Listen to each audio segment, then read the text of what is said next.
This is my psychology and film assignment for Fight Club by David Fincher.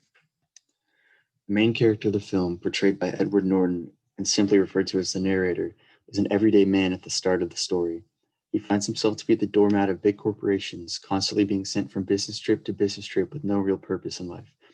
He seems to be surrounded by a culture of people who are similarly fed up with big companies having their way. All these emotions boil up inside the narrator until, on a business flight, he meets Tyler Durden. Durden seems to be everything that the narrator wishes he could be, uncaring about societal norms and fully confident in himself.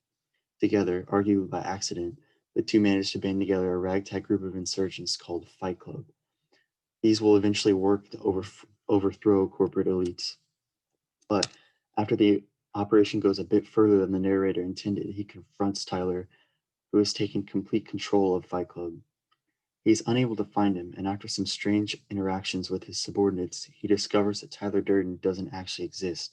He was rather an alternate personality that the narrator had created to become more like who he wants to be and achieve his goals. My diagnosis of the narrator in the film is that he clearly has dissociative identity disorder, or DID for short. This disorder, which used to be known as multiple personality disorder, causes the affected persons to display two or more distinct personalities, marked by an unawareness of the other entirely. For example, someone with DID may be one personality for days at a time and wake up with no memory of what they had done as the other identity. The narrator, had he been to a psychologist,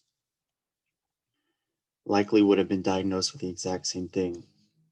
As in his culture and time period, being the late 90s, this disorder was commonly diagnosed due to its popularity in media.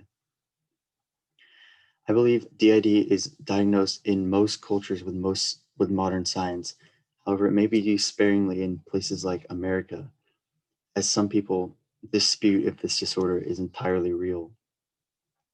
This could be due to the fact that it can be quite easy to use this disorder as an excuse in criminal trials and just as an excuse to get out of ill behavior.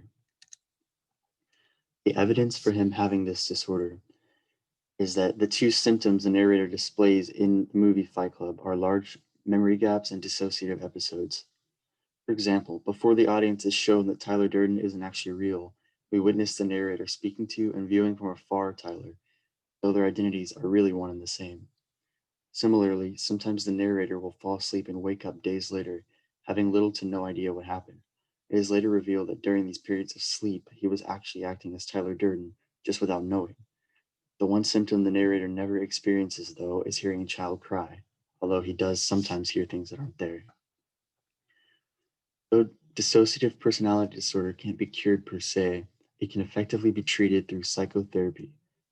The idea is often a coping mechanism for suppressed childhood trauma or other trauma, and as such, therapists typically talk through the trauma with their patients and try to find a more healthy alternative. This would be helpful for the narrator, especially as it is implied throughout the film that he has had severe issues with his father as a boy. Potential ethical concerns arise from this, however, including the dangers of making someone confront serious trauma. It could further harm them mentally. The societal barrier that the stigma mentioned earlier creates could also make someone feel too ashamed to get help. Broader perspectives, the portrayal of DID in the film seems to be extremely accurate, as it subtly includes most symptoms of the disorder throughout the film to create realism. The portrayal of psychological disorders in movies is overall a good thing, as it spreads awareness of different mental illnesses and helps to humanize those affected. Thank you.